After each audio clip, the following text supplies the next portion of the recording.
Hey everybody, I'm Piet Levy from TapMilwaukee.com, and I'm here with Rome Ramirez from Sublime with Rome. Rome, thanks for sitting down with us. Appreciate it. Thanks for having me, man. Appreciate it. Just chilling on the bus, so, you know, pulling out and talk to my friends. Why not? Yeah, exactly. Now, so I understand this is the first night of your current tour. So what's that like to, you know, what kind of goes through your mind when you're about to start a tour, especially at an event like this, an event like Summerfest?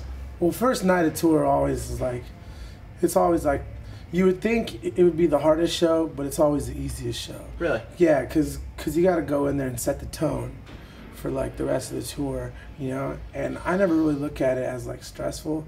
I just kind of look at it as like, yeah, if I go out there and play a good show and just create a positive vibe for the whole audience, then that's the tone that I'm going to set for the rest of the tour.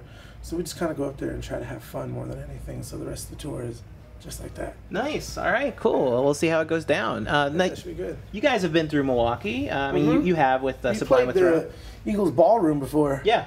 I was across the street from where Jeffrey Dahmer did his thing. Right. Okay. Dude, the people at the venue were telling us all kinds of like horror stories about that place. Right. And then later on that night after the show, there was that huge storm that happened. Okay. And there was like a huge tornado thing. Like it wasn't near us, but it was like coming. You could see it. Okay. And it was pouring outside, and there was thunder and lightning. I'll never forget that show. It was rad, man. Awesome. Skated a pool inside the venue. There's a couple layers. I heard the Mafia used to own it. Cool, awesome. So Milwaukee stands out to you? Oh yeah, man, for sure. I have an uncle who's from Milwaukee. So, oh, okay. You know, he'd all be wearing, you know, the Wisconsin Pride stuff. You know, okay. He's all about it. Sweet. Is he gonna be checking out the show tonight, or? No, he lives back in California. Oh, he's in California now. Yeah, Okay. but he's a native. Gotcha.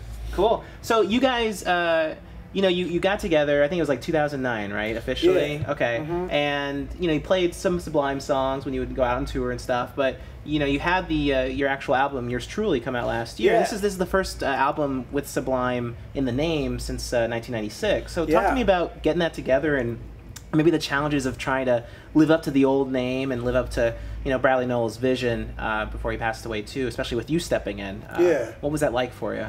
I mean, for the creation of the album, like you said earlier, it just started off as just like us jamming and playing shows and stuff.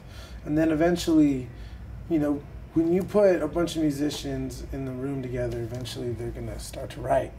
So we started writing a lot of music, and I had a lot of songs previously written that were kind of in the same vein, so to speak.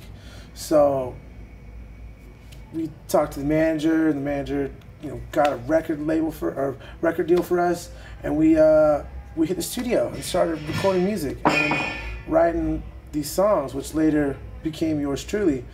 And that was crazy, man. From a fan standpoint, you know, like growing up and listening to the band all the time and getting to be inside the studio and working with them, like that's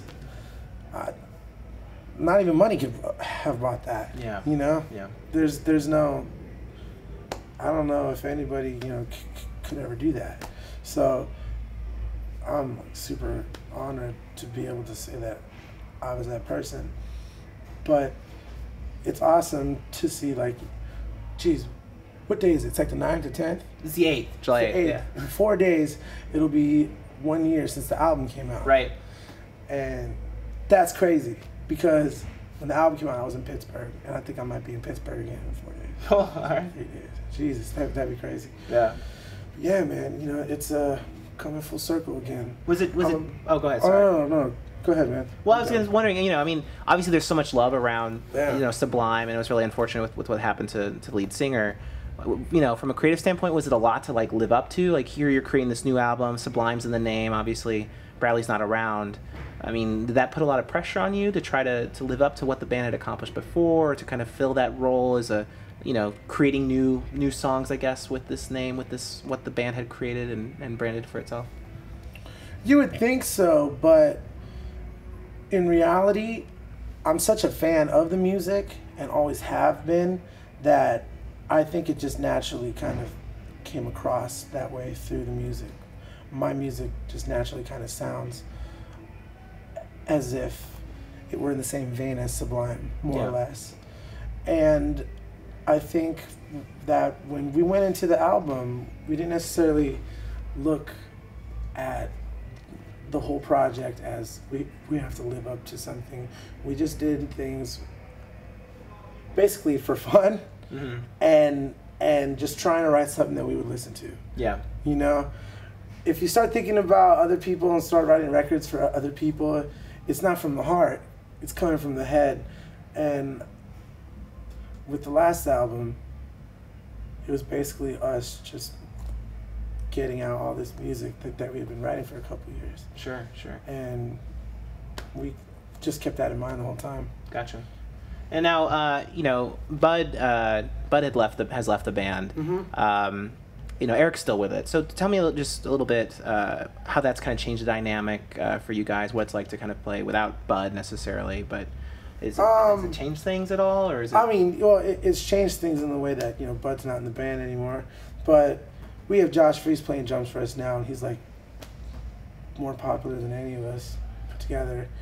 He's insanely good. He's a very, very talented drummer. God bless him for, you know, coming and jamming some shows with us. But yeah, Bud took off for, you know, personal reasons and to welcome a new child into the world. And right. It's a very, very, very hard thing to be on the road and maintain a family at the same time without them necessarily being on the road with you 24/7. So it's harder for some than others. Yeah. But in no way, shape, or form is Bud kicked out of this band. Right. I mean, you know, as soon as he wants to play drums again, you know, got the sticks in the throne waiting for him. You know? Well, in the meanwhile, you know, the Sublime name lives on, the music lives on. Eric's still in it. Yeah, we put out that record, and we just want to keep on playing it, and then get in the studio and do another one. There you go. Cool. Yeah, awesome. stoked, Well, Rome, thanks so much, man. Thanks for talking to Tap Milwaukee. Appreciate it. Appreciate Piet Levy from TapMilwaukee.com with Rome Ramirez from Sublime with Rome.